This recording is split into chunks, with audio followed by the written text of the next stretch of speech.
जातवेदो महावः ता महावः जातवेदो लक्ष्मीमनपगामिनी यस्यां हिरण्यं विन्देयं गामश्वं पुरुषानहम् अश्वपूर्वामृतमद्यां हस्तिनादप्रबोधिनी श्रियं देवीमुपह्वये श्रीर्महादेवीर्जुषताम् तां सोऽस्मितां हिरण्यप्राकारां मात्रां ज्वलन्तीं तृप्तां तर्पयन्तीं पद्मे स्थितां पद्मवर्णां तामिहोपह्वये श्रियम्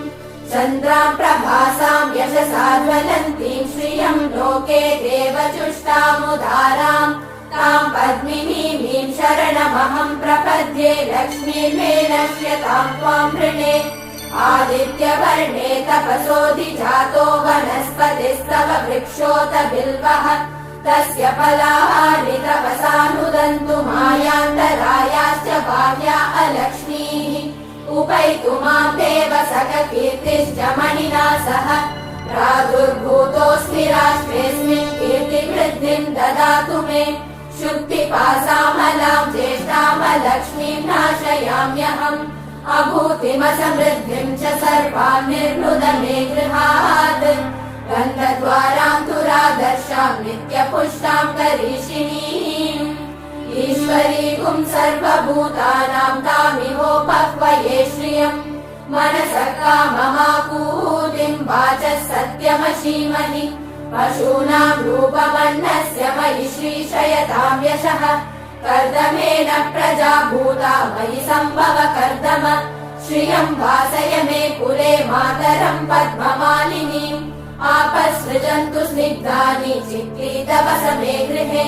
निज देवी मातरं श्रियं वासय मे कुले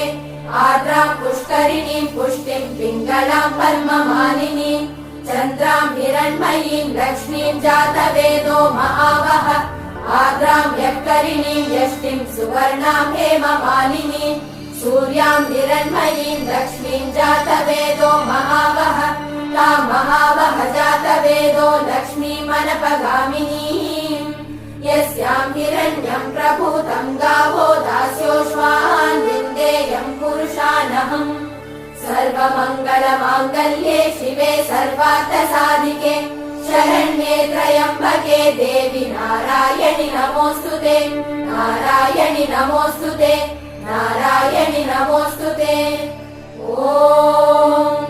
महादेव्यै च विद्महे विष्णुपत्न्यै च धीमहि तन्नो लक्ष्मी प्रचोदयात्